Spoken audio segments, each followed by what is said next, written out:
করার মাঝখানে এই যে কিছু কিছু পাতি লোকগুলো, যেগুলো হচ্ছে আমাদের পাড়ায় হোক বা যেখানেই হোক, কি করে, কত টাকা পাচ্ছে, কত টাকা কামাচ্ছে, তোমার বিজনেসে কত টাকা হলো, আচ্ছা ওরা যে একসাথে করছে ওরা বিয়ে করবে।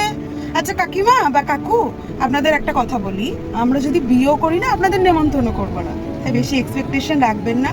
আর যদি আপনার মনে হয় যে আমাদের বিয়েটা আপনার দেওয়ার তাড়া আছে, তাহলে কিছু টাকা এসে দিয়ে যান, অল্প দিলে হবে না, একটু বেশি টাকায়, কারণ বেশি বলছেন তো। তো আপনাদের অত চিন্তা করে লাভ নেই। কষ্টটা যখন আমরা দুজনে করেছি, আমরা দুজন সব কিছু দেখেছি, দেখে এগিয়েছি, তখন আমরা আমাদেরটা বুঝে নেব, ঠিক আছে? আপনাদেরকে বেশি চিন্তা করতে হবে না।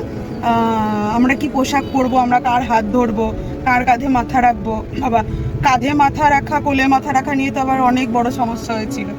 হ্যাঁ, তো মানে কিছু মানুষ আছে যে 14টা লেজুর ধরে পরে একটা লেজুর ধরে সেটেল হবে, অথচ একজন মানুষের সাথে আমি রয়েছি।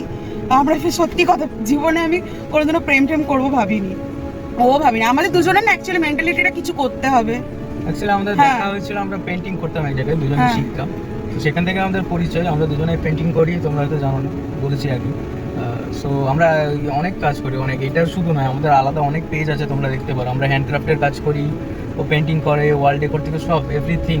মিউজিকের আমি কাজ করি, আমার সেট আপ আছে বাড়িতে, আমি গান তো আমাদের কাজের সূত্রেই পরিচয়। তো কাজ করতে করতে আমাদের মনে হচ্ছে যে আমরা দুজনে দুজনে ব্যাপারটাকে খুব ভালো বুঝি। ওর মধ্যে যে কমিয়াগুলো আছে, সব থেকে মেন ব্যাপার এটাই যে ওর মধ্যে যে খারাপটা আছে আমি ওকে বললে ও জিনিসটা বোঝে, আমার মধ্যে যে খারাপটা আছে ও আমাকে বললে আমি সেটা বুঝি।